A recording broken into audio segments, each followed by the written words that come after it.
On le surnomme le Saint-Bernard des mers. L'abeille Bourbon vient en aide aux navires en perdition sur le rail de Ouessant. Cette autoroute des mers, au large de la Bretagne, où passent chaque jour 150 bateaux. Ce remorqueur est l'un des plus puissants du monde et quand le temps est calme, il se repose au port de Brest. L'occasion pour nous de rencontrer son capitaine, un capitaine hors pair, Charles Claden, Carlos pour les intimes. De sa passerelle, il nous invite à le rejoindre à bord pour découvrir ce bateau hors norme. Afin de mieux comprendre, pénétrons au cœur de la salle des machines.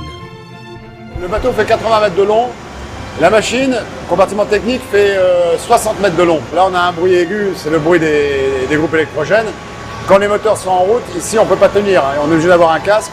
Et en haut, on entend un grondement sourd en permanence. Et je sais qu'à l'extérieur du bateau, si on démarre les 4 moteurs, par exemple, les bâtiments, les immeubles qui sont à côté, ont leurs vitres qui bougent.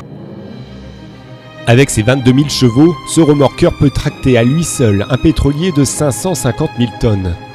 Une puissance que seul un grand capitaine peut maîtriser. Car quand il se retrouve avec ses 11 hommes au milieu de l'océan, il faut savoir garder son sang-froid face aux déferlantes.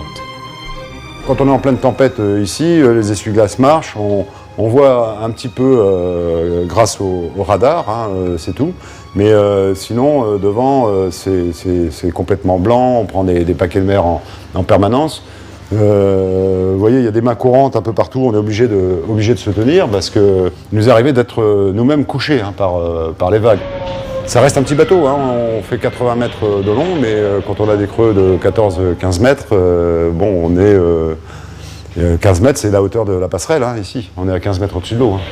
Donc effectivement, ça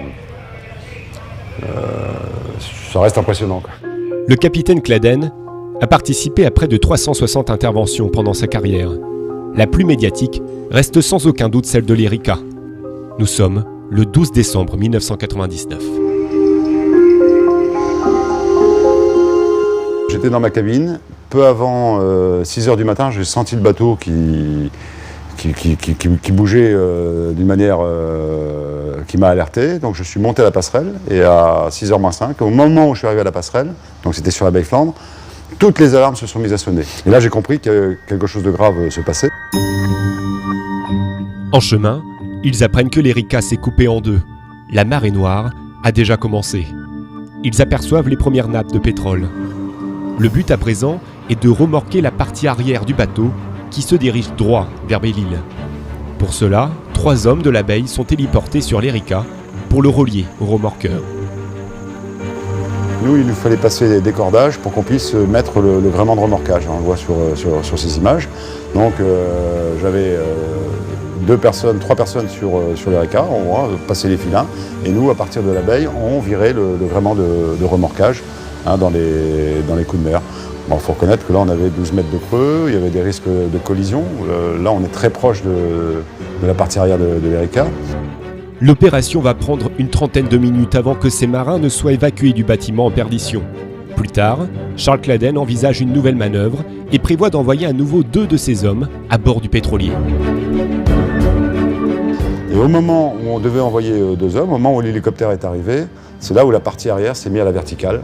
Et je dirais que si on n'avait pas anticipé sur ce qui pouvait se passer, mes gars auraient été à bord de l'Erika et auraient été perdus avec le bateau.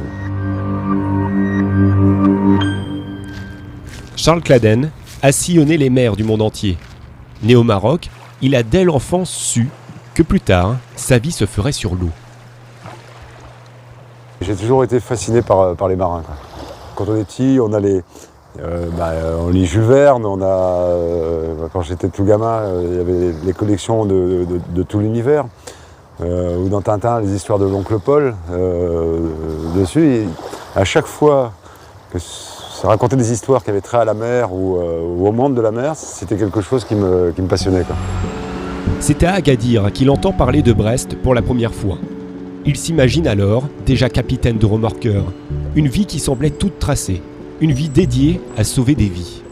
Mais les gens de la mer sont pudiques et humbles, et ils ne se vantent pas de ces choses-là. J'ai pas le regard de quelqu'un fier de ce qu'il fait ou de ce qu'il a fait.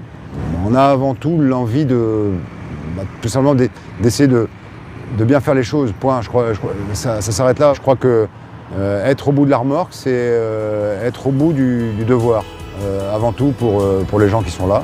Une fois qu'on a intégré cette notion, les choses se déroulent naturellement.